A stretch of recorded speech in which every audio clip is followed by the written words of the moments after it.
Sipping on gin and juice, laid back, with my mind on my money and my money on my mind. Yeah, Stefan. Yo, I'm just laid back right now. I'm just chilling. Life's good. I feel good. I hope you feel good too. So I've just been writing a little bit, so I don't know. Here we go. Have a beer to my right when I write. This light is not the light that I like. Never too dim, but never too bright. Well, I guess I'll make a goose, mix it with the Sprite. Yeah, the bar behind me is mixed full of the licks. All right, man. It's the 2VPOB podcast. The rest of the brothers is not here right now due to unforeseen circumstances. But you know, since it's election time, next Monday, correct? 3rd. Tuesday, we got the election. We wanted to bring on a formerly elected official of the city of Utica. My cousin, my family members. We got Franklin Davis here. He's a former county legislator, correct? Yeah. Former county legislator. And we just wanted to talk about a few things. I mean, we're gonna talk about politics, but I got some other topics on here because he a professional arguer. So we're gonna talk about a couple other things too. But yeah, so if you want to, just tell them a little about yourself. Your little history in politics. Yeah. So I'm Franklin. I'm from Utica. Grew up in Cornhill. I left after high school. Went in the military. Served the country in the Air Force. And then after, I moved back for a short period, and then I moved to Charlotte, North Carolina for about 12 years. I always had a heart for back home, so I always wanted to do something. I always kind of cared for the community. Like I wanted to, have my community as fun as it was when I was growing up.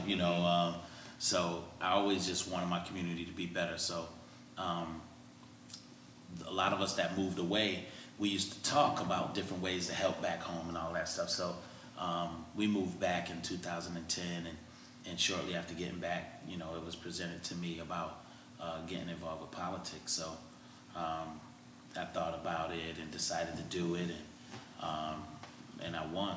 So I was a legislator for 2 years. Mm-hmm. Explain to people who don't know what actually a legislator does.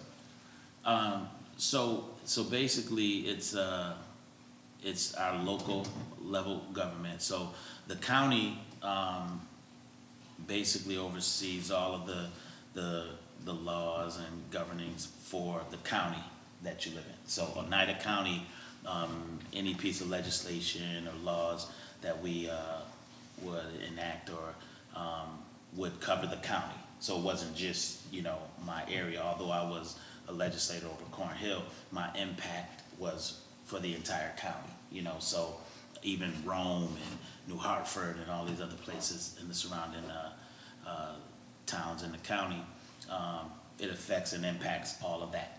And at the city level, so Utica falls under all of those county laws. Mm-hmm.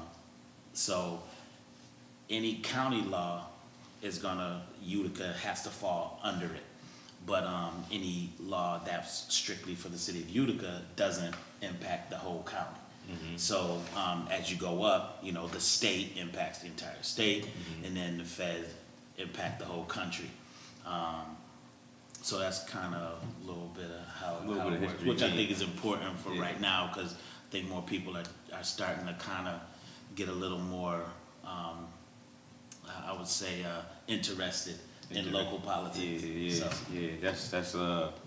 That's huge, because I never really knew what a legislator did myself. I know it was something political and something that that was important for like your local mm-hmm. level, but never really had a further understanding till you just broke it down exactly what it is. Now I know. Now other people know. I was giving up. But yeah, but I want to get right to it. I want to get right to it. Going down here on the topics. The election. We got election on, I guess, the Tuesday. Tuesday is election day. It's early voting going on right now. Right now, from what I'm hearing, it's a pretty huge turnout for early voting because we got COVID-19 going on. Stuff like that. So I really wanted to bring you on because I wanted to get somebody who has education. Myself, I think you, same way. Like a lot of our older family members, they've always voted. They always pushed us to vote, and they've always. I know in my immediate household, we've always got education on why you should vote on all levels and how it affects others, not just yourself, the whole spectrum. So I wanted to just talk about actually why people should vote, especially our people. Why people should vote and what it means to vote and what and explaining why your vote actually does count. I love this question. This question. So I'm gonna try to get through this quick. But so when I was running, one of the first things they do is they give you a packet, and in that packet it's got your district. So all of the voters in your district. So this is public information, and I can go and get this information that says these are all of the registered voters in my district. Mm-hmm. I can also go down that list and see who votes in elections. Mm-hmm. So the strategy is, if I'm running for an election and I need to get votes, why would I go to the house of the registered voter that hasn't voted in 15 years? Mm-hmm. Mm-hmm. I'm not knocking on his door. Mm-hmm. But the registered voter that shows up to every election, those are super voters, and everybody's knocking on their door. Mm-hmm. Why? Because their voter record shows every election cycle they're out voting. Mm-hmm. So you get this information, and now the person running, they're strategizing how are they going to reach these people and get these people's vote. Mm-hmm. So if everybody's going to knock on your door because they know that you're a registered voter and they know that you vote in all the elections, you get an opportunity for your local city council member, county legislator, you get a chance to actually stand in front of them on your porch in a lot of cases and talk to them about what you feel about the climate of your community, right? Now, if you're Mrs. So-and-so or Mr. So-and-so, and I sat there and I talked with you, and then come time for election day, I'm out there campaigning still, and I got my people out at the polls, and then I see you, and then I get elected, I remember you. Mm-hmm. I remember you showing up and voting for me, right? So now, a couple months into me being in the office, if somebody who's Joe Schmo, who didn't vote in 15 years, comes talking to me about how bad the community is and what I need to do and all this and that and the other, you think I'm listening to him? No, he never votes. He doesn't really care, really. But if Miss So-and-so say something to me, and I know because I saw her out there, and she made it known, I voted for you, right? I'm going to listen to her. And I'm going to take her into consideration. Yeah, and that's on and what he's explaining is the local level. Like that's the local. Like the local level. So like on the broadest, on the bigger level, like we got the biggest election. We got the presidential election. Yeah. People around the country, we've seen them on Facebook. We some family members, some friends, people that associates. They talk about their vote doesn't matter. Like last election, Hillary had the popular vote, Trump still won. But what I want to drive home is that it's not just the president. Like the electoral college, you got that, and it needs some work. Yes. But at the same time, you can't have people saying that I'm just not gonna vote just because you don't like Biden and Trump. Like, yeah, they're not the greatest candidates, but it's other things on the docket. Like he said, your local elections. You're gonna go to the polls and there's gonna be not just the president. It's gonna be local. Yeah. It's gonna be local, state. Yep, you got your local, your state, your county. You know, you have so many different seats right now that we're voting for.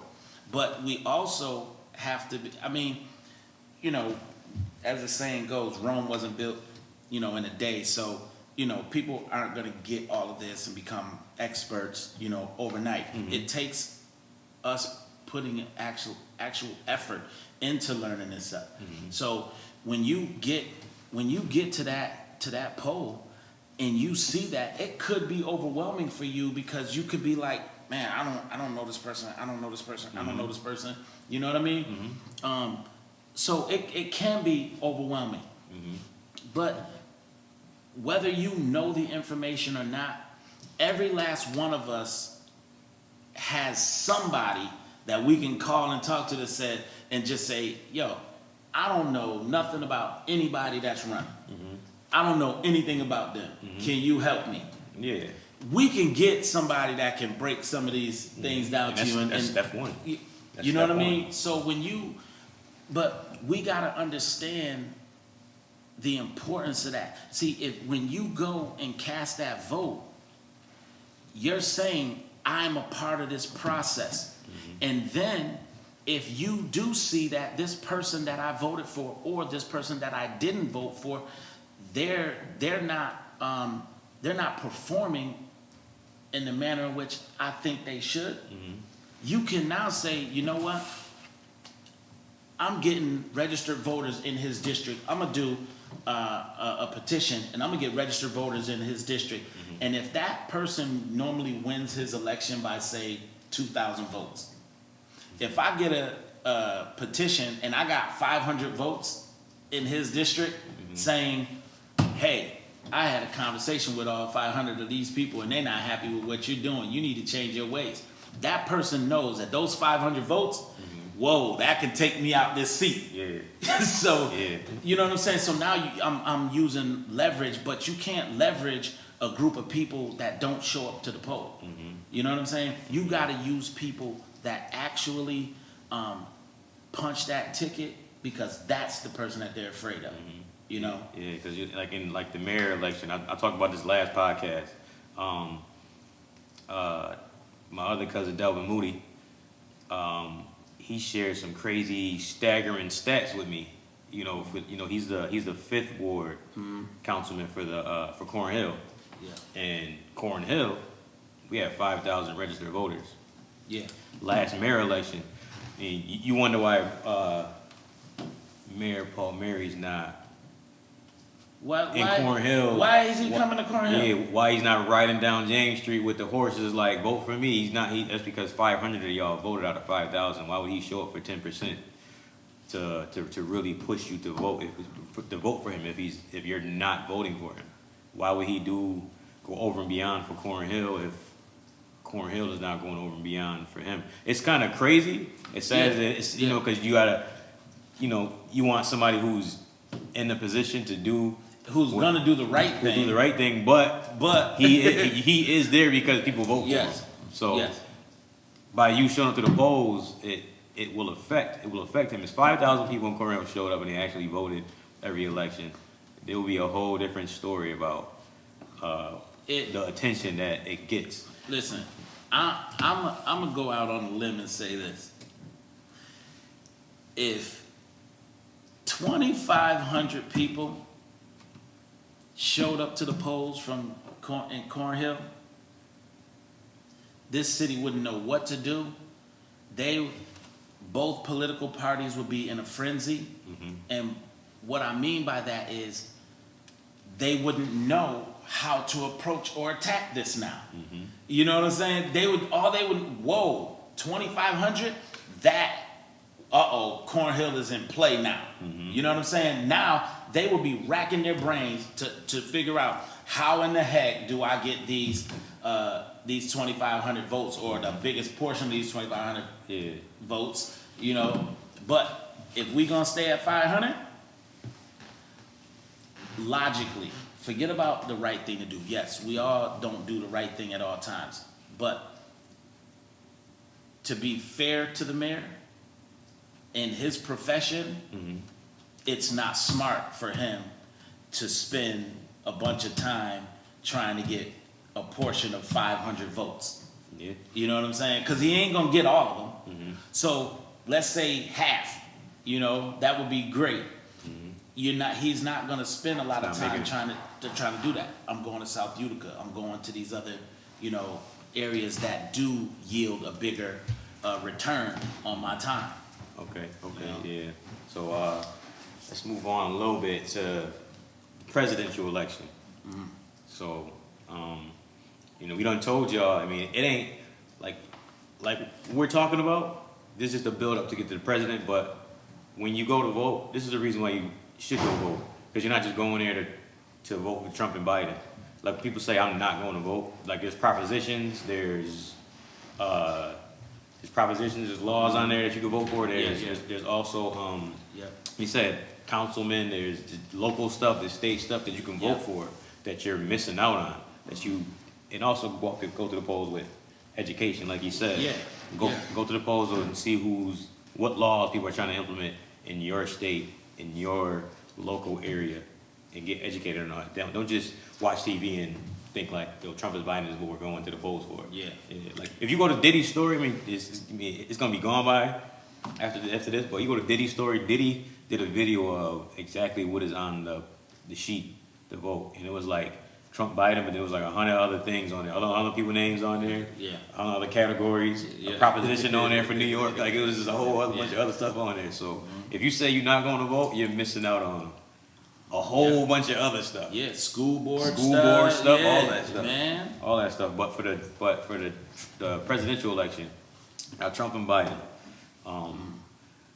me, and I know you feel this way, me as a black person, I don't consider myself a Democrat or Republican. I'm registered Democrat because I've been that way since I was 18, since I started voting. But as over the years, I'm not on one side or the other. I'm just on the side of right and wrong, on the side of what's better for my community. No matter how high I get in the income brackets, and on the right side what's better for my community.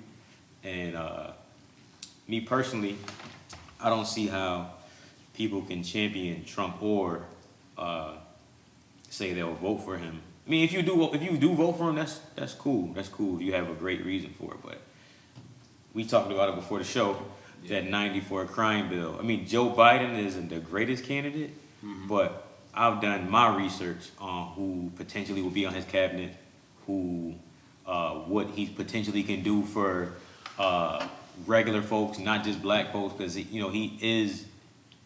supposed to be a president. He's supposed to do for everybody. You know, I understand that there is a black part that you want for us. Yes. So I do understand, what he's potentially can do. Whether he does it or not, that's up to us to hold his feet to the fire. But the other guy, if the 94 crime bill, like you talked about it, 94 crime bill, that's going to separate you from voting for that guy or not voting. I mean, it's a little more to it. Franklin has a lot more education on it, so I'm going to let him tell y'all why it's kind of crazy for you to, where I see people continuously bringing up the 94 crime bill and nothing else, and why they would either not vote or vote for that other guy. Yeah. So so right now, this is how you can get some sort of understanding on it. So right now, today, there are topics that are extremely relevant to right now. COVID, police reform, global warming, right? These are some of the top topics right now. And these are the things that they're saying, economy is gonna always be there. But these are the things that are impacting us right now, right? Now, hypothetically, if they get a vaccine for COVID and it becomes just like the flu, 20 years from now, if they put laws in place right now for COVID, 20 years from now, people could be like, man, and he put those crazy laws in for, you know, COVID-19, you know. But right now, in today's climate, it matters to us. So in 1994, if you were not tough on crime, you're not winning in an election. It literally can't, like, there's no way in the world you're gonna win if you're not tough on. In 94, our communities, you know, crack would hit, and it was crazy in our communities. So you got even black people are like, man, we need some sort of relief. Something's gotta give. It's shootings every night, it's this, that, and the other. Now, I'm not gonna go to that part. That's a whole nother. I was about to go deep, but I'm not doing that. But so just understanding the climate at the time, and people wanted certain things.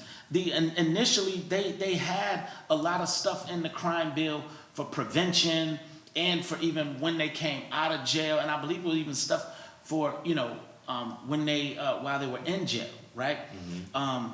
But it was emphasis on rehabilitation and you know, just dealing with people to not have to go to jail and get in trouble, right? All that got kicked out. You know, that's spending. That's too much money. Nah, we're not doing that. Yeah, it's more than just one side of government. Yeah, one Republicans not having all that spending. You're not spending no $1 billion on trying to prevent people from going to jail. You're not doing that, right? So the '94 crime bill, man, it had a lot of stuff in it. But aside from that, they put it in, and now we're in hindsight, we see that it wasn't good, right?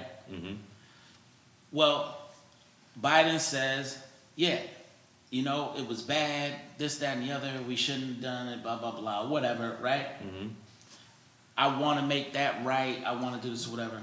Okay, so he wants to make the crime bill right, he said that, and he said it multiple times, right?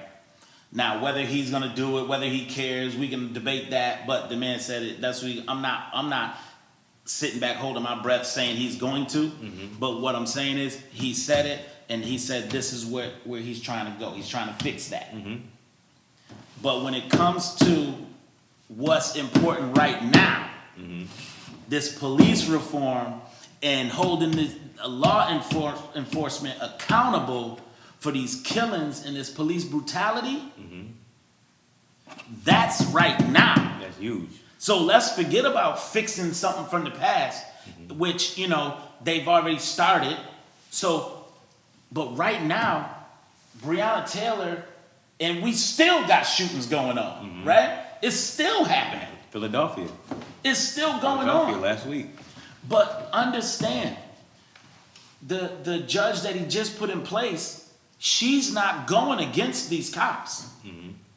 She's not, and that's his huge. Appointment. Yeah, that's huge. So, That's huge. So if you look at what this dude is doing, and he's already said he's not funding any sensitivity training, racial sensitivity training. He don't believe in it. He don't believe there's a race problem. He doesn't believe that, you know, he's talking about this against law enforcement. What do you think with the things that are mattering right now? They're killing us in the street, all of this stuff right now. Joe Biden and Kamala Harris is going to attack that. I believe that now. Now that one I believe. You know? What do you say? I'm gonna play devil's advocate. What do you say to the people? Cause I see this all the time. What do you say to the people that Kamala Harris has? I mean, and this is just people that don't know. Cause I know, you know, some of the things that Kamala Harris did in her career that I didn't like, but I also know the good things that she's done. I've done my research and not like clickbait. So what do you say to the people that say, well, Kamala Harris, you know, she's not really black, she's Indian, but she's half black, but she's Indian, or she's done this in her political career, her police career. Yeah. You know, what do you say to that? As them, to me, always down and you finding a reason to down a black woman. What do you say to the people that use that as a negative on why they should vote for the Democratic side? I'm gonna say this. It's difficult, I think, to hold that position. You know what I'm saying? Mm-hmm. It's difficult, especially, being black, to hold that position because of the crime piece, right? I say you look at her, because that's unrealistic to say, let me put everything on this woman, that every black crime that was prosecuted, I'm charging to her. You know what I'm saying? Like, that's not even realistic, right? Look at her in the moments we need to look at her. You know what I'm saying? Look at her on that when she's in her current role right now. Look at her. Look at what she's doing. Look at what her approach to her policies is. Look at that now, right? Because what I did 10 years ago, I'm not necessarily gonna handle it the same way 10 years after, right? But right now, you can take any one of us that would get in a position like hers. It'd be hard. It's just like, and I'm learning this now because people start to work underneath me in my business. I'm saying I've worked, the majority of my life, I've worked for somebody, and your boss is telling you stuff, who he has a boss, and you're like, oh, this dude is an asshole. Like, this dude is wilding out, dude is being micromanaging. But you don't know that. You get your own business. You gotta be the asshole now. Like, it's different. Like, it's hard. It's hard to be like, yo, you thinking I'm gonna get a business. I'm gonna be cool. I'm gonna let my employees get a little. Like, nah, you ain't making no money that way. You gotta be what you hate. You gotta put that in you a little bit. It's kind of hard to get away from it. It's just like a parent. When we was 14, we was mad that our parents wouldn't let us go to the party all night. Yeah. Man, what you mean I can't go out to the party all night? Then we get our kids. Yeah, like, and we like, man, what? You crazy? Yeah. I love you too much to send you out there. Yeah. It changes when we're in that role. It's different. You look at it differently, and her job is to prosecute. You know what I'm saying? Yeah. So at the end of the day, right? What determines if she was successful is what? Convictions. You know what I'm saying? So anybody, when you put them in a role of something, a lot of people that was out here selling drugs I can't say that they necessarily wanted to sell drugs, but here's the unique thing about this, that I've been out here running these streets for a long time, and I do know the mindset of a lot of people.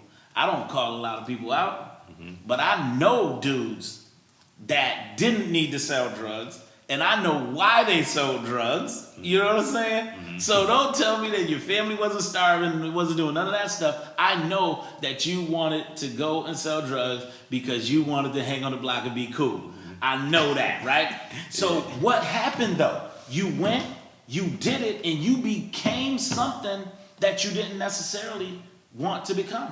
Because now you got to be tough. You can't let dudes run over you. You got to fight now if you don't, and potentially I got to use a weapon on you now.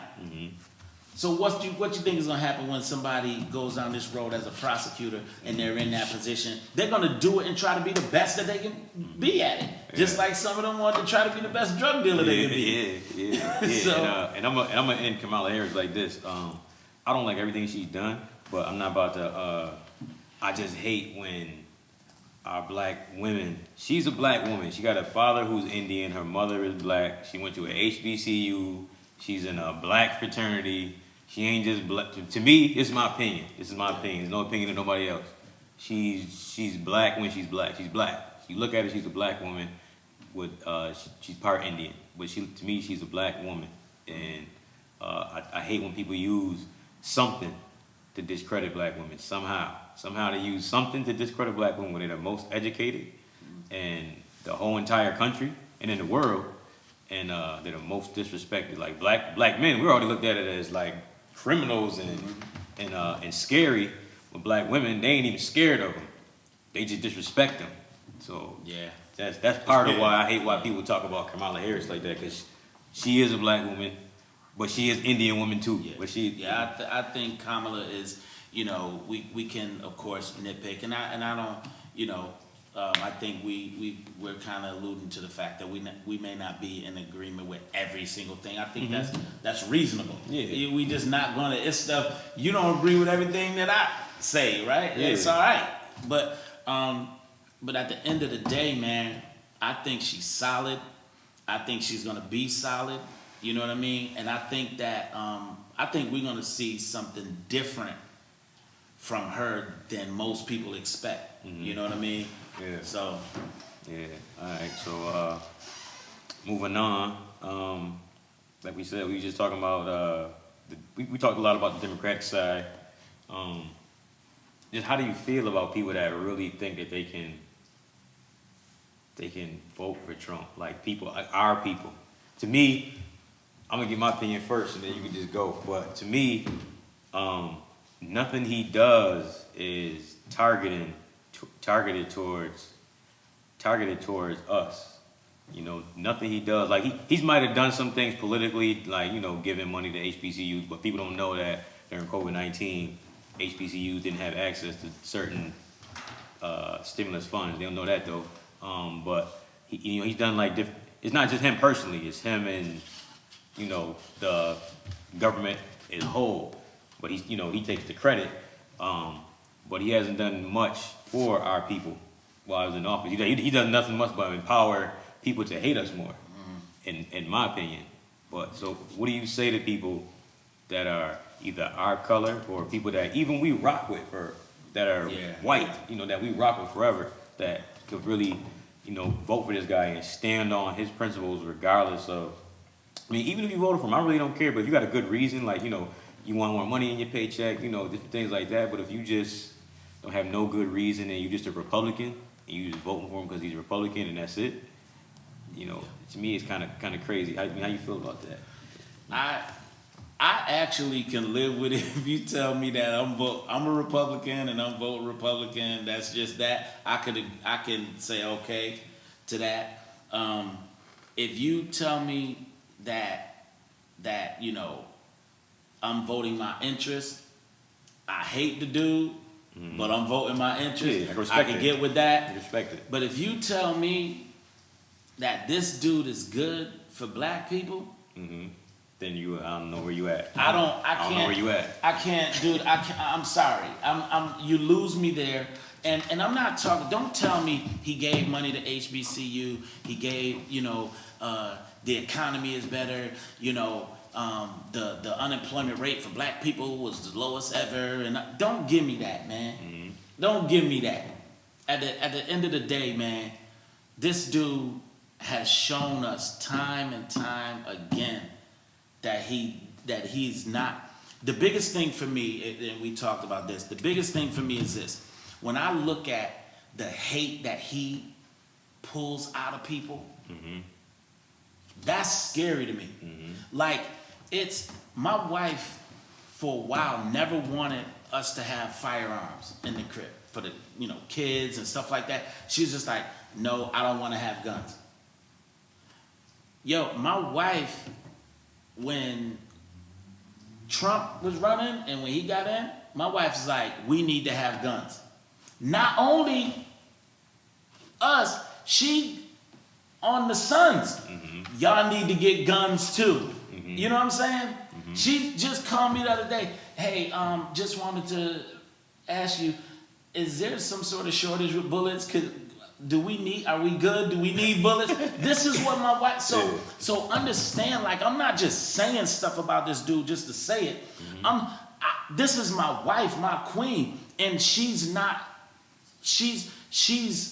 has a level of fear. Like, she's a little nervous and scared about what he's bringing out of people. You know what I'm saying? Yeah. For us to have somebody in our community, and a lot of times it's easy to overlook things until it hits home. In our community, to have a white dude driving up Genesee Street, yelling out at a sister, saying all kinds of racial stuff. But the thing for me is when my man said, I hang niggers like in my free time or something like that. I'm like, What? And that's all came from empowerment. Like for years, like literally, I had this conversation with my uncle Steve for years when I was in high school, because I was so entrenched in sports, and then in basketball you were around white, black, Asian, Puerto Rican. You know what I'm saying? Going to Proctor, you around just culture, Bosnian. You know what I'm saying? Like we in school, we not even seeing color. We ain't feeling it. You know what I'm saying? For years, I'm like, yo, racism is like gone. From like 9th grade to 12th grade, I was like, yo, racism don't really.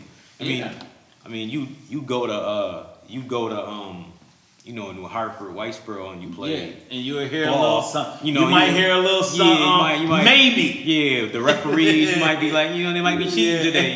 We was just so good that we was blowing them out anyway, so it didn't really matter. But as I got older, I got 18, I got out of school, I started experiencing it. Started seeing like little stuff here and there. Even getting to before Trump got in office, just stuff here and there throughout my life. I'm like, it's still around, but it hasn't been that prevalent until this dude ran in 2016. I was like, yo, these people coming out of the woodwork, man. So it's not like I don't care about I don't care about the semantics of the black unemployment rate is the lowest it's ever been. Come on, man, stop that. Mm-hmm. That was on its way. We was trending there, right? So I wanna look at the fact that this dude is bringing hate out, and I can't. No, we can't have that. Yeah, man. But we gonna run over a little bit, B, because I want to finish these other topics. They're gonna be quick though, but we got. I just had to bring this up because we just talked a little bit about it. Actually, Brandon brought it up before we we got on. When he was talking about what'd you say? Money and power over your or what was it? You could talk. I mean, you wanna. What was it? You was talking about money and power over your morals, right? Basically. Morality. Yeah, over morality. 50. 50 was like, he put the little thing on the screen. It was like 62% taxes. I'm voting for Trump. Look all that. I don't care if he don't like black people at all. I ain't paying 62% taxes if Biden get in office. He's like, why would I vote for this dude? Dude taking which it wasn't even true. It's not even a true. It's not even a true. Stat that Biden was trying to do 60% taxes for the rich. It's like you understand taxes. He's trying to raise taxes on the rich like Obama did back in when he was in office a little bit, you know. But what do you say to a dude like 50, millionaires that are black people that will say I'm voting for Trump because I want to keep more money in my pocket, as opposed to morality, which we just talked about morality, going over, rather than looking at them like, I don't care if you don't like my people. I'm rich. Yeah, well, I like to sometimes attack things differently. The logical way to attack it, some people may say, to go in how important it is for the moral side of it. We should care about each other, blah, blah, blah. Mm-hmm. No, let's look at this a whole nother way. Mm-hmm. He has businesses, right? Mm-hmm. He has the ability to write off everything, his life. So if you want to write your G whatever plane off 50 cent, write it off. It hasn't impacted you in how long? Mm-hmm. You know what I'm saying? Because it's really not as much about Biden and Trump as much as it is Democrats and Republicans, because they all are kind of right around the same. Mm-hmm. So 50, you had money when Obama was in office. Mm-hmm. Did it hurt you? Did it kill you? The laws were similar. You still write everything off. Exactly. So 10% of somebody that makes $50,000, right? Mm-hmm. That means they just pumped about $5,000 into the pot. Mm-hmm. But 10% off somebody that makes $1 million, mm-hmm. they just pumped 100,000 into the pot. Mm-hmm. You know what I'm saying? Mm-hmm. The difference is there. And that's not going to impact you like that. Because once again, you can write off so many things. Yeah, so you're going to still live a very, very luxurious lifestyle. The law still favor you. I mean, I know that from being a business owner. You can write off so many things. You can write off so many things. You can bring your tax liability down a lot if you're smart. You got a good CPA, which I know a dude like 50. Come on. Probably got it. So that impacts them. 50 Cent can go to the strip club, go to the club, do this, go eat, blow a whole bunch of money, and write all of it off. That's losses. You know what I'm saying? Yeah. So no, stop that. Stop with that's the nonsense. So if you can't take that hit and look at the people who support you, or let me put it this way, because maybe black people ain't supporting him right now, and maybe ain't the reasons for all his money, but that's what puts you in a position to transition to these people that are now paying your checks. You know what I'm saying? So if you ain't getting your money off black people now, you started out getting it off black people. Yeah, so, all right. So we're going to move on to a fun topic, but like we said, we just talked about the election. We talked about everything A to Z. Y'all got a little bit of education. Probably got a little more education. Like I said, we said, go vote, hit the polls. There's more than just Trump and Biden on there. If you vote for Trump, vote for Trump. I mean, I personally really don't care. Like, it's just certain people's reasons why they're voting make absolutely no sense. There's no education in what you're even saying. You just have no education in anything you're saying. But we're gonna move on to some fun topics because Franklin is a sports dude. You know, and I be seeing him like to argue with people. Who's on your matter of fact, we argued about this before. The greatest album of all time. Greatest album? Yeah. Like just album, any genre? R&B, greatest R&B album. To me, I mean, Mike, we went toe to toe one night with Michael Jackson, Thriller and Off the Wall. I say Off the Wall is it for me, and I think that's the greatest body of music to me out of anything, rap, anything. You know, I don't listen to rap and R&B. That's the greatest body of work to me. Period. And the only other thing that's second is something Jay-Z. It'd be Reasonable Doubt. You know what I'm saying? But yeah. What do you think the greatest album? If the greatest album of all time, any genre, is Thriller. and in some cases you'll have where the stats actually prove it too. Yeah, that Thriller is got, when you listen to it and when you look at the stats. You know what I'm saying? Yeah, so I would say Thriller. I'm saying Thriller. So you saying song for song? I go song for song. We went song for anybody. song. We went song for song that night. Yeah. Thriller had a lot of joints, but when you look at an album, what are you looking at? You looking at song for song, or you looking at like total bodies, like straight through? I mean, so yeah, I look at straight through. I also, if we're comparing an album, that's just the way that's the easiest way that I know to say, is this album better than this one? Okay, let's put them to the test. Let's go right now. Let's play a song, go song for song with that album. But to listen, like if we're looking at it like when I put this album on and it play all the way through. It's telling you a story. Yeah. This might shock you, but I'll still go with Thriller. But I think it's one of the best body of works ever. From that standpoint, putting it on and listening to it through. Lyfe Jennings' first CD. Oh yeah, must be nice. Jennings' first CD. Yeah, must be nice.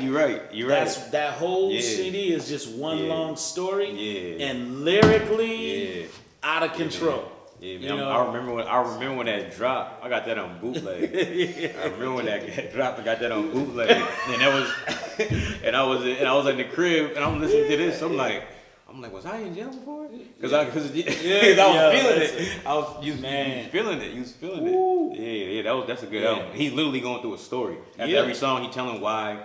He wrote the song. Goodness. He like, I got out of jail and this happened with me and my girl. Yeah, sir. So listening to from like and I think whenever you're debating or talking about something, you gotta look at what are we because somebody's argument may be something else. You know what I'm saying?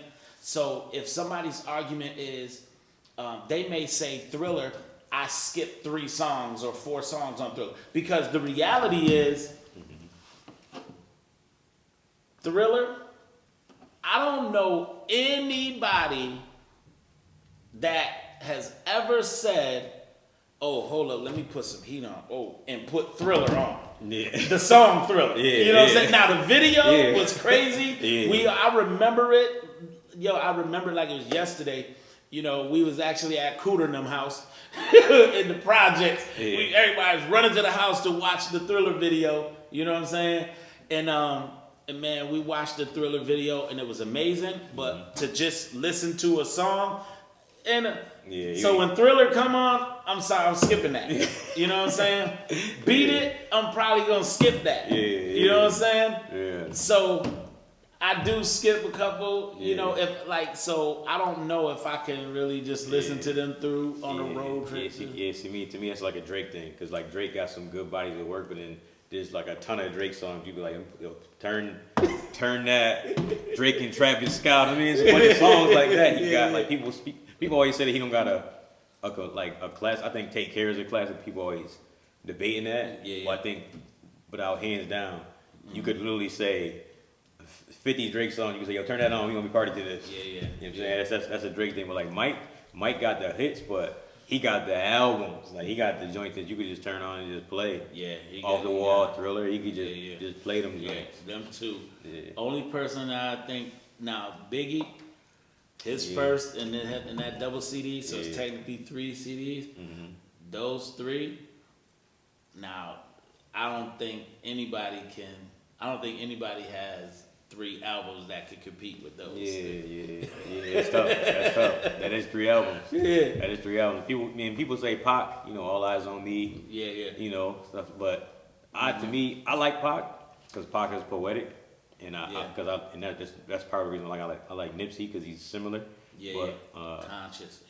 But Biggie has like a body of music. Yeah. I think that double CD was different. The double CD was different because it's like you could play them joints straight through. That double CD, it's just you can't. I'm telling you, I don't care who it is. I'll be like this. I'll say less, put 3, put them up there. Yeah, right about that. Yeah, so we're going to move on real quick. Just something sports real quick before we get out of here. LeBron just won a chip. Yeah. LeBron just won a chip with the Lakers. Fourth chip with fourth team. Yeah. 4 finals MVPs. Yeah. I've been hearing this a lot on ESPN. The only reason I want to talk about it. Me, I don't really like debating this because to me, Mike is it's hard to reach him. Yeah. Because of more than just 6 rings. Mindset, skill set. It's just more than just that something that I don't think LeBron will ever get there. He's just not there. But where do you put LeBron on the Mount Rushmore now? Me, I had him top 5, clearly top 5 before this. But not, to me, I think he's 3 for me. Yeah, he's still not past Kobe because he's at 4 rings. And like I said, Kobe still had more killer in him than LeBron, in my opinion. So I got him at 3. I got Kobe at 2 and Mike still at 1. If I'm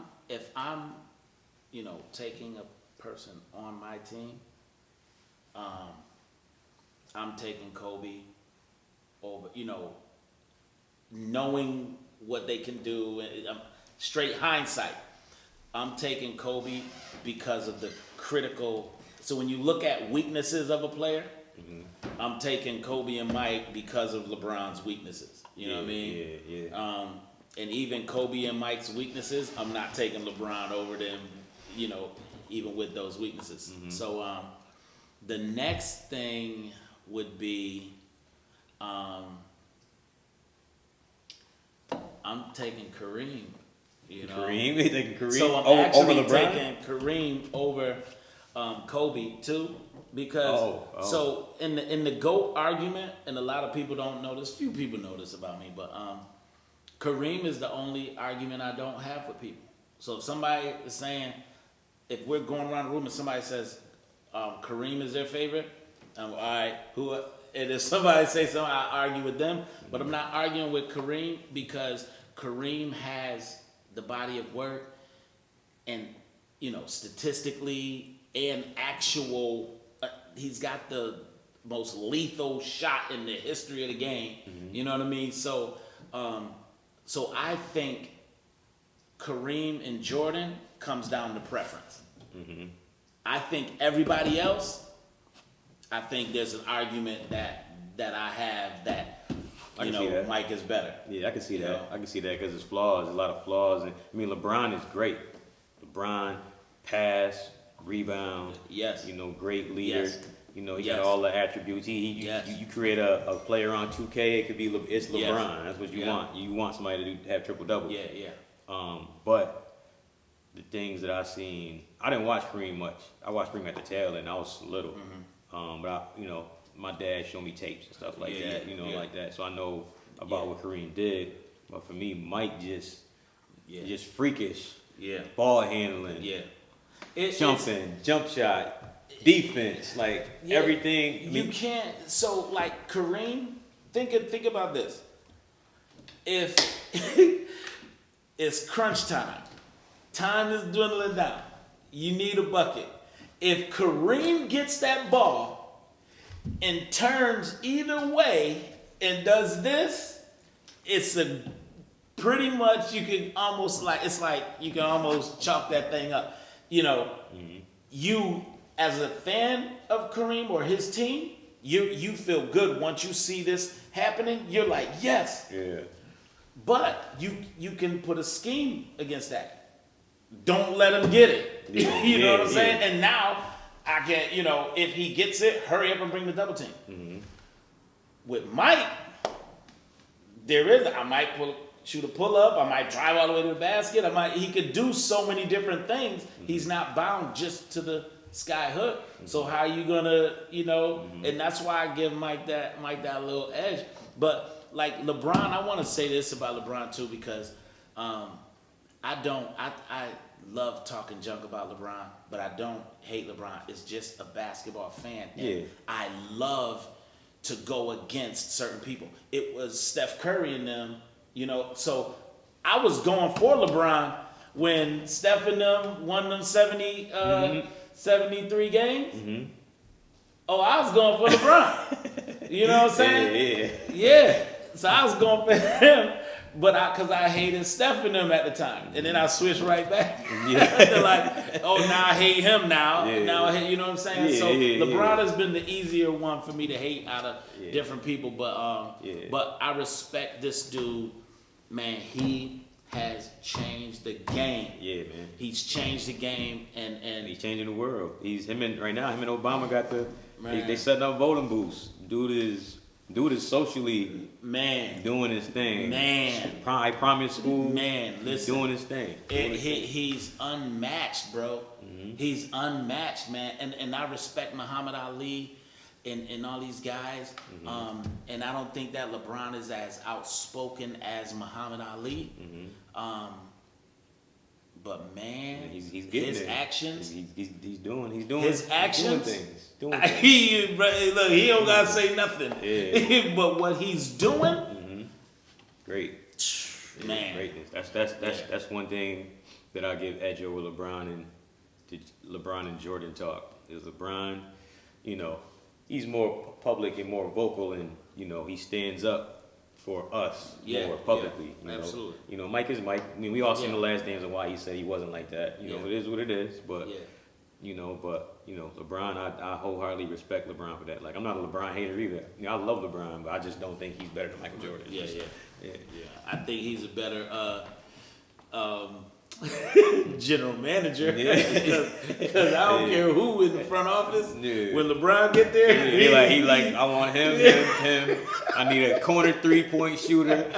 This dude is crazy, boy. He know how to change a team for real. All right, just one more thing before we get out of here. So we done talked about voting. I'll go first, just shortly. What do you think we got to do as Black people to help push the culture forward and help the next generation to be better? Me personally, I think yes, we have to vote. We have to vote for our interests. We have to get out there in masses and vote and do our thing at the polls. But we also have to teach our kids and start creating generational wealth for our families. We have to start changing our mindsets and stop spending our money on things that don't matter. That's what I think. That's what I think we need to do first. Is vote. Like when we talk about voting, it ain't just the whole thing. Yeah. It's just one piece of what you got to do. You got to vote, but then you also got to step outside yourself and invest in things. And like all of us in this room right now, we got 4 men in this room right now. We got B on the camera. We got Franklin here. We got Javon over there, barber. And myself, I own a real estate business and contract business. We're all doing things to further our families in a different way. So we all, we vote, but we also do other things. What do you think that we got to do as people to take that next step past just being at the bottom all the time? Yeah, I think that we need to get, we can't be ashamed of what we don't know. I think that if we don't know something, we don't want to even go, we're afraid to go into that, whereas other people, if they know what they want to accomplish, they're willing to go in any setting. They're willing to go, if they want to be, it could be a 5-foot, white kid and don't stand a chance athletically of making it to the NBA, but he's willing to go and sit, and even if he don't know nothing about basketball, he's willing to go into any atmosphere and soak up what he can to get to, maybe he's a GM, a president, or owner of a team, right? And now he loves basketball so much that he owns a team, but he's willing to be in a position where he doesn't know anything about it, right? And take the risk. He's willing to do that. So I think that's what prevents people from going to vote. So if we just start there, right? Then we can look at our dreams and what we want to accomplish and start putting ourselves in situations. So if it's somebody want to get involved with real estate, they don't know nothing about it, they may be scared to have a conversation with you. You know what I mean? Somebody might want to get involved with politics, but they scared to have a conversation with somebody because they don't want to be seen like, oh, he don't know what he's talking about. We just got to get over that. We got to get over that. You got to take step one is to ask questions to get information. That's all. Step one. Yeah, so, but we running out of time. That's our time. This is, like I said, it's the 2V POV podcast. The other brothers couldn't make it, but like I said, we had to have Franklin in the house to give us some voter education. November 3rd, hit the polls, vote. I don't care who you vote for your interests on all parts of the ballot. Don't just say I'm not voting because I don't like Biden and Trump. There's other things on the ballot. Get some education. Watch this video. Do your Googles. Yeah. And I'm Ed Blackshear. I'm Franklin Davis. And it's the Two Brothers Point of View podcast.